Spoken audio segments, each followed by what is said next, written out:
paddock at beautiful Belmont Park. The statue of the iconic Secretariat, 1973 Triple Crown winner, the ivy-famed walls, the arch windows. It's all here and more as we go from the paddock, I'd say a good 4 or 5 stories up in the sky to our third-floor clubhouse studios. Welcome aboard. Hope you're doing okay on MSG Plus. The Mig, Richard Migliore, Jason Blewitt, ready to go. Day number 2. We have got a big show lined up, Mig, a couple days out from Derby 141. We're just speeding on towards the Kentucky Derby, and we got up here on set a little while earlier. I said, does anybody in the world have a nicer office than we do? I mean, look at this backdrop and this amazing place that we get to work at. We're very, very lucky guys. It's a gift. Absolutely. As is this game and these great thoroughbreds that we are privileged to watch run and compete every single day. And it's all about the group running in Saturday's 141st Kentucky Derby. Of course, that backyard will be rocking this week and weekend, I should say, at Belmont Park. We've got that extended 12-race card here on Saturday, Derby Day. Both the front side and back side will be packed with people. We'll run down regarding what's going on Saturday as we have an early first post at 12 noon. But let's begin, and we have to await at least a little while longer for the 5-year-old debut of Palace Malice, and his matchup against Tonalist, well, it'll wait for another day as he was withdrawn late today from Saturday's Westchester. Yeah, it's disappointing. We were really looking forward to seeing the battle of the Belmont winners here on Saturday, but the good news is what's being reported is that he has a bruised foot. Not a big deal, something that shouldn't hold him out of the Met Mile if everything goes well from this point on. So we'll keep our fingers crossed that that bruised foot doesn't manifest itself into something worse. Race number 6, the Westchester on Saturday. It will likely be a field of 4. Tonalist, I would have to think, will be an odds-on favorite now with Joe Bravo, who I noticed today is just 7 victories away from 5,000. Heady stuff. Magic number, 5,000. It's just, I think it's probably akin to 3,000 hits in baseball. I think that would probably be a good way to put it. And you've got Juba in there, a lightly raced horse from Centennial. I actually saw Jimmy Jerkins early today, and I know Jimmy for a long time seems quietly confident that he's running a very live horse. Battle of the Tappets, 2 inside posts go to Sons of Tappet in Saturday's Westchester. A bit later on, 6:34 in fact, well, the racing world and then some will have their eyes focused upon historic Churchill Downs for the 141st running of the Kentucky Derby. 23-year-old set to go the 1.25 mile, and American Pharaoh, well, he drew post 18 last night. He'll be breaking from post number 17 in the big dance. It goes in one more step. I know they were happy with the outside draw because he does have speed to get involved early, but he's not under the gun to get involved early, and that's important. Just watching his stride, though, Jason, that's what makes me like the horse. I'm not a big figures guy. Numbers don't mean a lot to me. I look at horses, and his mechanics are about as perfect as you're ever going to get on a racehorse. And he goes from post 18 to 17 because of the defection of the Todd Pletcher-trained Stanford, who Todd announced a couple of hours ago they have withdrawn that horse from the Kentucky Derby and are likely to either, I should say, point to the Peter Pan or the Preakness Stakes for Stanford. Yeah, we haven't seen a lot of participation from Todd in the Preakness. I'll be curious to see if he actually goes to the Preakness or he stays home in Peter Pan. Fermento is the beneficiary of his scratches. He draws into the field post 20 for trainer Nick Zito. I don't think post 20 helps his cause, and I don't think he really belongs in this Derby. No, he looks way overmatched. 50-1 as an also eligible on the morning line. He should probably be above 99-1. I mean, he is hopeless on paper. We do like Nick Zito, and he is at least an emotional route regarding Brooklyn Nick. But Fermento is biting off quite a bit, as are a few of the others in the Derby field Saturday. Well, I think it shows that nobody's immune from Derby fever. All right, let's move on to our Derby Dozen here on this Thursday afternoon at beautiful Belmont Park, and it centers around trainer Bob Baffert. He has got your 5-2 Kentucky Derby morning line favorite, American Pharaoh. He has also got the second choice and the unbeaten 3-year-old colt by Big Brown, who's really done it all and seen it all in Dortmund, who is an imposing specimen, and here he is just running away and hiding for victory number 6 in the Santa Anita Derby. Well, he's perfect. He's never wound up any place but the winner's circle after a race, and he's a big horse. I've heard a lot made of the fact that maybe he can't stop and start, but he's a big horse that doesn't move heavy. He's light on his feet. He's an athlete, and I think he's a very deserving second choice. I think American Pharaoh is the deserving favorite. But, you know, I think you'd have to go back to 1948 when one trainer had such a strong hand going into the Kentucky Derby when Ben Jones had Citation and Coal Town. Now, will Dortmund play Coal Town to American Pharaoh's Citation, or will he turn the tables on him? Well, Baffert's already done that once with Real Quiet at Indian Charlie. Indian Charlie, post-time favorite. in the '98 Kentucky Derby, and it was real quiet. Nicknamed the Fish because he was so slightly built, who was able to pull off the upset and go on. And of course, just a few feet from where we're sitting, I mean, he lost the Triple Crown by a half a nose. By inches. I mean, I think if I was his rider, I'd still be having nightmares. I'd probably wake up with night terrors half the time. But that being said, Dortmund's a lot more accomplished than Real Quiet was going into this Derby. And he wouldn't be a surprise, I think, to a lot of people. He's battle-tested, he's tough, and he's talented. The plot thickens as we turn our attention to Churchill Downs on Saturday. It will be a good one. Again, the gates here at Belmont on Derby Day open up at 10 a.m. and we ring in that Belmont, that great Belmont tradition, breakfast at Belmont Park. And, of course, the doors open up at 7 a.m. for that. And it's a huge day. Ton going on in the backyard. We'll have the live music after the races with Parachute, their concert, getting underway at 7:45. But take a look at that lineup, my friend. Just so much to behold and to love here at the Big B. Well, what time are we hitting the bourbon tasting? We're not an entry for that. You're going in there alone. Yes, I'm going to sit in the barn and just relax. Yeah, I'm good with my smart water. If I didn't have a show to do late with you, I might actually mosey on over there, but I think I'll pass that. And we've got the Rangers Caps game number 2 to watch. Puck drop 12:30 Saturday at Madison Square Garden. How are we going to fit that in between races? It'll be on in my office, right. So you're invited. You can come in and hang out for a little while. All right, let's get you to the Thursday action here at Belmont Park. Already day number 2. Bit breezy, a little overcast through most of the day, and plenty of turf as we send it up to track announcer John Embrial for the call of the 7th. And they're off. And a good start for all. Royal Jest towards the inside, given fire on the outside. Mabry's Girls in between horses. Barrier to entry is up close. 4 of them across the track with Nani Connie racing in 5th down on the inside. Then it's A.P. Johnson in 6th. And a 4-length gap back to Andromeda's Risk, the trailer, in 7th. Barrier to Entry is the leader now as they go into the far turn, and Barrier to Entry has opened up a 3-length lead. Royal Jest on the inside is second with Given Fire running in 3rd. Then it's A.P. Johnson in between horses, Nani Connie at the rail, Andromeda's Risk, and Mabry's Girl now trails. They're at the top of the stretch with Barrier to Entry challenged here by Royal Jest. A.P. Johnson is 3rd. Nani Connie runs in 4th. Royal Jest now takes over from Barrier to Entry. A.P. Johnson is 3rd. And now there's a 16th to the wire. And Royal Jest leads by a length and a half. Barrier to Entry is 2nd. Royal Jest takes it by 2. Barrier to Entry 2nd. A.P. Johnson was 3rd. Very nice effort from the runner-up, Barrier to Entry, who was hard used throughout, got a good ride, but the dynamics worked in the favor of the winner, and daughter King Kugat, Royal Jest, was up in time. And you got to feel happy for Richard Lugovich. He's the owner, breeder, trainer. He's taking home the hugest piece of the pie, and then get those Breeders' Awards as well. And a nice ride. Wilma Garcia put her in the right position to get it done. King Kugat has picked up a few of the mares he's been bred to. He doesn't cover a lot of horses. He doesn't have a ton of horses currently running here at Belmont Park. But when you think of King Creasa and even this filly, Royal Jest, who's very solid, always shows up and runs hard, win or lose on the grass, he's an okay little stallion that you could probably breed to for about $1,000, if not a little less. He is, and he actually beat me in those in the Jamaica here one year. Who trained him? Belmont had Belmont for Centennial Farm as well. Mott and Bailey and Centennial. And we'll have Centennial here. I mean, you want to talk about deep roots in the New York racing game. They'll have Juba on Saturday and Colonial Affair, who along with Tabasco Cat, 2 Belmont winners that clashed in the 94 Gold Cup. A lot of history out here, my friend. Absolutely. That's what we get, Belmont Park. All right, 400-plus acres. This is the Oasis Big Red. Check out that building in the background, and we've got a lot more coming your way. We're just starting on MSG+.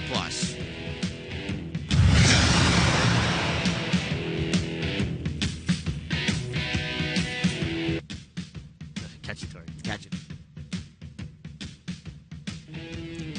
Meadow Stables Chestnut Colt, foaled in 1970. There is the iconic Big Red in that paddock, resod and just fresh and ready to rumble here over the next 56 racing cards. And the same could be said for NYRA.com your 24/7 one-stop shopping, the HD MiG, the technology still blows my mind. It's all in the palm of your hand. It's crazy. No, it really is amazing, Naira.com. I really enjoy. And if I can negotiate the site, anybody can, because I'm not really tech savvy. Is that the way I should put it? That's the way you should put it, and he's 100% right. I have to go over upstairs when we move from track to track and plug in his computer. Well, that's beyond you. Yeah, it really is. I mean, put reins in my hand, I'm fine. Right. Computer, not so much. One day you'll have to teach me how to cross my reins. We can do that. You know? I got good form.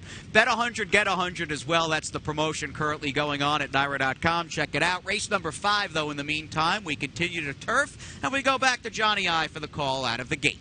They're off. No Surrender is out for the lead with Clean Cut Kid in second. The big favorite Canzoni down at the rail in third, and on the outside is Defining Product, who's racing along in fourth. Bigger Picture is fifth, and it's a break of 4 lengths back to Pernicious, who trails the field in sixth. They're heading up the backstretch.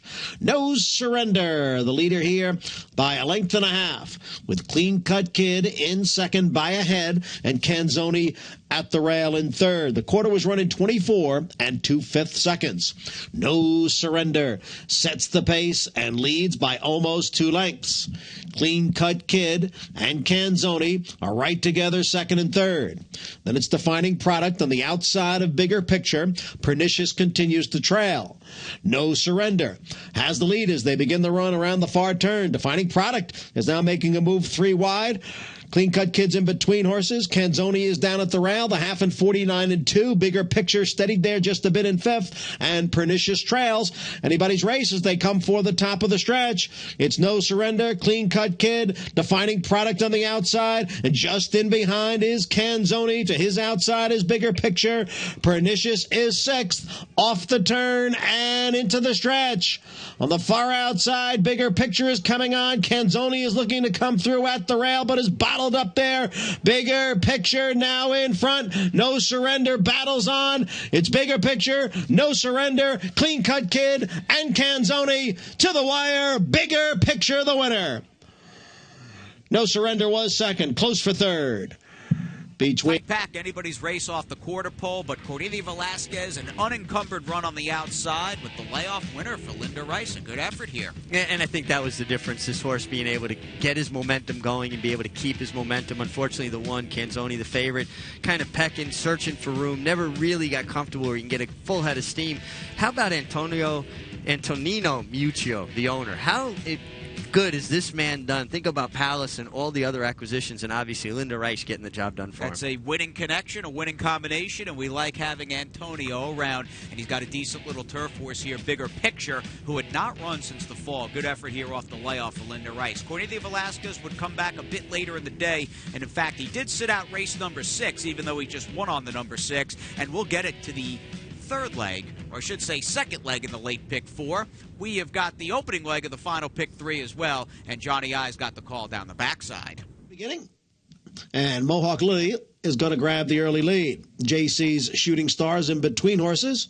And on the outside is Summon the Spirit in third. Just in behind is Your Credit is Good running in fourth. And a break of almost 4 to Shades of Indigo, who trails the field in fifth. As they head up the backstretch, it's Mohawk Lily at the rail. In front here by a half length. Summon the Spirit in second by a head. The JC Shooting Star, the odds-on favorite, is a close-up third through a quarter in 23 and 1. A break of 3 to Your Credit is Good, who's running in fourth, and 3 more to Shades of Indigo. Into the far turn, Mohawk Lily, JC Shooting Star, and on the outside, Summon the Spirit. The 3 of them continue to battle it out up front. Your Credit is Good, getting that good trip just in behind the front runners. The half in 46 and 1. Shades of Indigo is at the back. JC Shooting Star now pokes her head in front. On the outside, Summon the Spirit, and Your Credit is Good is coming on now. 3/4 in 1, 10 and 4. The field is at the top of the stretch. JC's Shooting Star and Your Credit is Good, and those two hook up with an eighth of a mile to the finish. Shades of Indigo has gained ground on the outside into third. JC's Shooting Star, Your Credit is Good. Shades of Indigo continues to close. Now 3 of them across, 50 yards to the wire. Shades of Indigo from last to first to win it. And it's a photo for second.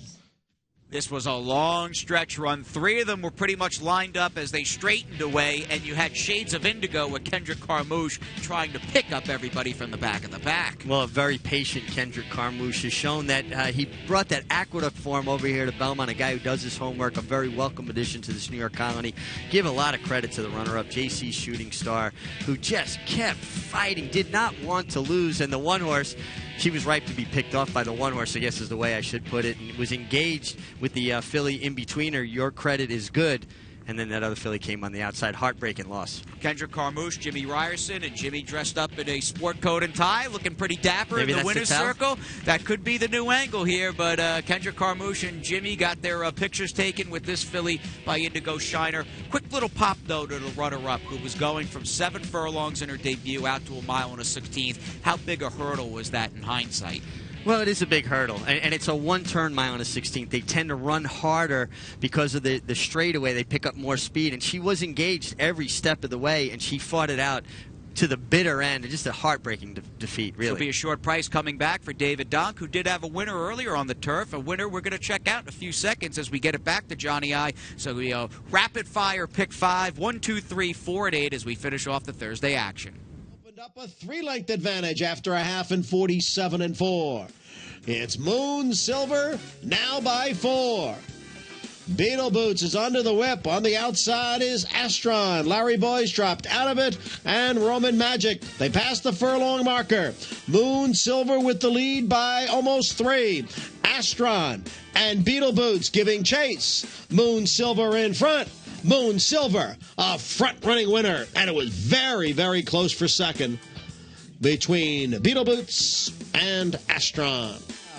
XXX down at the rail. Narrow lead over McQuaid. It's XXX by 3/4 of a length. McQuaid is all out on the outside. They're coming for the 16th pole, and now McQuaid has taken the lead from a tough foe here in XXX. But McQuaid is going to prevail as the big favorite, 1 to 5. XXX was second. Big break back to Jacob. And by light of day is the trailer as the field hits the top of the stretch.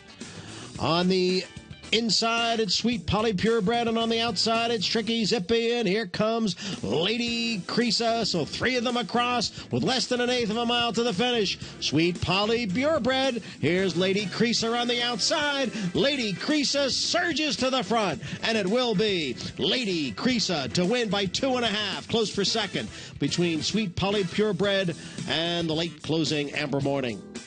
And Celtic Fighter into the stretch now, the half in 45 and 3.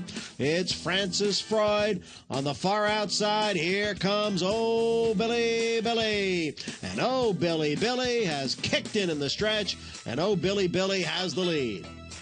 Francis Freud in second, Birchstone is third. Oh Billy Billy draws off at the end, much the best. Francis Freud second, then Birchstone, Celtic Fighter, and here's Trance.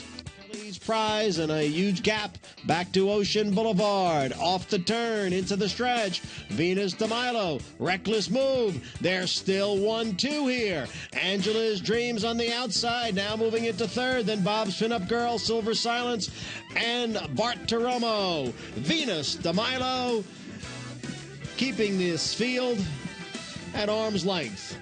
She draws away at the end.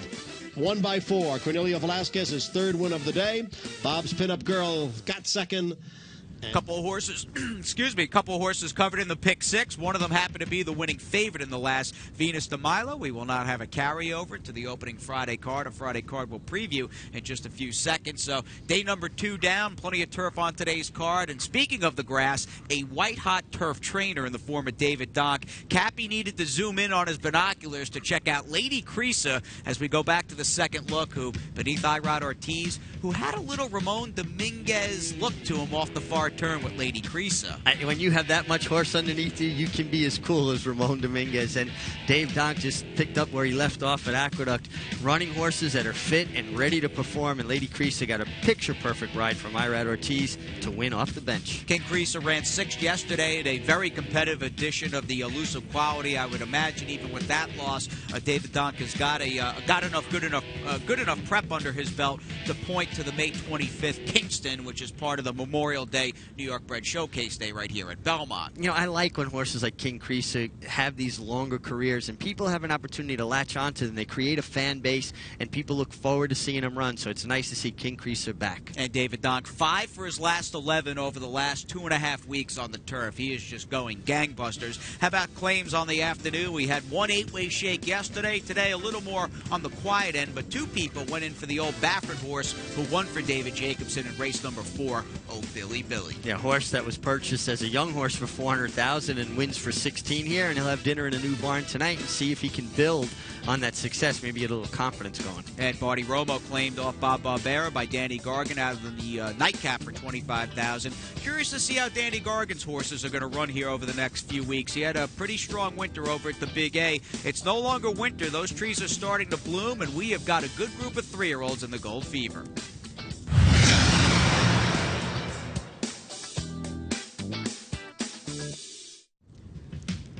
Not only home to more than 2,000 majestic thoroughbreds, beautiful Belmont Park is home to the last, longest, and final leg of the Triple Crown. We've got a former Triple Crown winner greeting us in the paddock each and every day. I mean, he is ingrained into the history and fabric of beautiful Belmont Park. But June 6th, it is all about summer starting with that Belmont Stakes Festival, and tickets are still on sale. And not just the Belmont Stakes, but what a lineup. So many grade ones in every division basically covered. If you're a racing fan, you need to be here that weekend. Gold Fever is our featured race on the Friday program. We get back to the 9-race card that gets underway at 1:20. It's the MIG. It's Jason. Hope you guys are still with us here. We are in the home stretch, coming right down to the black and white checkered on the inside rail. We're nearly done, but let's get to Nona's Boy, who will start as the favorite most likely in tomorrow's featured 3rd race, the Gold Fever. Good debut, MIG, in his seasonal debut. Yeah, really nice comeback race. Wins with something left. You can see he's under no pressure at all. His ears are pricked. He's enjoying it.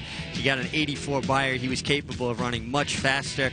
We know he likes Belmont. He won impressively here, breaking his maiden last year, and then had a couple of stakes efforts up in Saratoga and probably went the wrong way. That's why he had the layoff, and he came back, though, in good order. And not as headstrong as he had been during his 3-race campaign as a 2-year-old. Seemed to settle a little better outside of horses, and he is, of course, the older half to outwork the 2-year-old by Uncle Mo, who looked so good breaking his maiden at Keeneland a week ago. You see how we saw Mike Rapoli's always made some noise buying horses. Well, now he's going to start making some noise as a breeder. And Andrew Lakeman's made some noise, that's for sure. He's done a great job with El Deal as we go back and check out all the snow and the snow fences on the turf course on a chilly February 1st at the Big A. But El Deal was blazing hot, and this horse has won all 3 starts. 3 for 3. Great job by Andrew Lakeman, a very underrated horseman, and just a great human being, somebody who's had to overcome a lot of adversity, and I admire him so much for the way he's conducted himself and the training career that he's put together. And someday somebody's going to come along with a big stable or a big bankroll and say, I want you to train my horses, because he's that kind of horseman. They've turned down a lot of money for El Deal. He's got some fast buyers. He's got big speed. And again, 3 really untested wins. But Andrew has held on to this horse, and he'll get the test tomorrow in the Gold Fever against Nona's Boy, and even a stakes winner from the Big A in Accurate for Rudy Rodriguez, who's got Condo Commando in the Oaks. But for Accurate, he's coming out of a trouble trip in the Bayshore, but he was pretty good 2 back on March 8th. Yeah, when he got through on the rail in the Wingfield, tried that same tactic in the Bayshore where he got stymied in traffic. And a horse that obviously is brave will run through traffic. There is speed in here, and he's going to be coming from off the pace with a clean trip. You'd have to give him a long look tomorrow, Jason. Well, we go to Churchill Downs, and we'll see how accurate does off that troubled trip Wood Day in the Bay Shores. We do have one filly who competed and won the Gazelle in a lopsided sort of fashion on Wood Day. She'll be one of the choices in the Kentucky Oaks, the 141st running at Churchill Downs. It is race number 11, a post time of 10 to 6 p.m. Eastern, and Larry Jones has won this race a couple of times, and he's got your co-second choice on the line, and I'm a chatterbox. Well, Larry Jones has a way with the ladies. He seems to excel with these young fillies. I think this is probably the preferred of the two that he's running, Lovely Maria being the other one. And this filly gets Florent Giroux, who's kind of really come to hand as one of the young guns, one of the up-and-coming riders. He won a Breeders' Cup last year. And you got to just like anything Larry Jones runs at Churchill Downs. It seems like his horses excel there. And she was terrific over the winter at Fairgrounds. Hands down, blossomed and developed into the best 3-year-old filly that spent the winter at Fairgrounds and was pretty much untested in all 3 of her victories for Larry Jones. She is a legit threat to take down the winner's share of this $1 million purse. Well, last year there was another filly that dominated at the Fairgrounds over the winter, and she went on to Oaks Glory. I think her name was Untappable. Oh, I think you're right. Now, a West Coast horse has not won the Kentucky Oaks since Plum Pretty 4 years ago in 11, and we had blind luck in 2010. Well, you'll get this West Coast invader in Stellar Wind, who is 2 for 2 with John Sadler, and she's run fast and has been pretty good.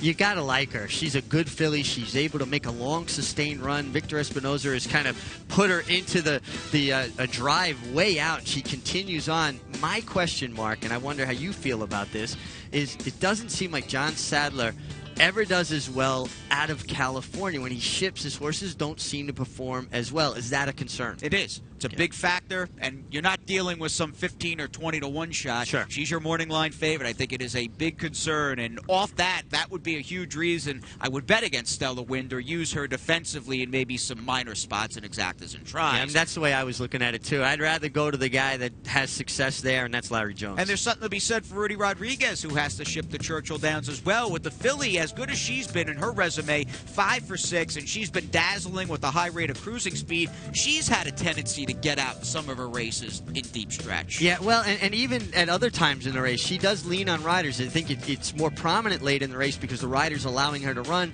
and she gets away from them a little more as opposed to when she's in hand and they're controlling her more. That's always a concern for me. When a horse is trying to drift either direction, it's just a sign that maybe something's a bit amiss. Now, obviously, she's very, very talented, but I think those two factors, Rudy shipping there, maybe not having the same success outside of New York, and that getting out factor. Now, I've heard some people say she's had some soft trips. I don't think her spin away was a soft trip. She got left, she had a blast off up the rail, and she continued on. Obviously, it was a muddy track. She probably liked it. But I think she's a very talented filly, but I can't take her because of those two factors. It's a capacity field of 14, one horse on the also eligible list. It'll be a good Kentucky Oaks tomorrow, and that gets us into the weekend. And if you haven't done so, what could be the better time? I mean, this is like a 120 buyer scenario as far as getting involved. Watch, wager, and win at NYRA.com. And speaking of winning, well, here's who's hot tomorrow. Maggie Wolfendale with someone to look for on the Friday card. Thanks, guys. Paddock Insider for today. Looking forward to the Friday card. It is Kentucky Oaks Day, and taking a look at a filly who faced some Oaks contenders in her last race. We're going to take a look at race number 7. It's an allowance going the mile and a 16th, and on the outside is Sweet Corrine for trainer Shug McGahee. I know I'm not giving you much value, but Sweet Corrine, I was really impressed with the way she improved when I had taken a look at her in that Gazelle. I mean, she improved vastly from 2, 3, and 2. She's a big girl, and I think the one turn she has to face here at Belmont should suit her way more than at Aqueduct, than at Gulfstream even, where she did break her maiden. So Sweet Corrine is going to be your Paddock Insider for tomorrow. Not much value, but hey, hopefully it's a winner. Guys, back to you. Shub could have a good one for the Acorn here on Belmont Day, and Sweet Corrine. We'll look forward to her tomorrow. We catch you tomorrow night on the Friday edition of Belmont Insider. Let's go Rangers, and have a great night.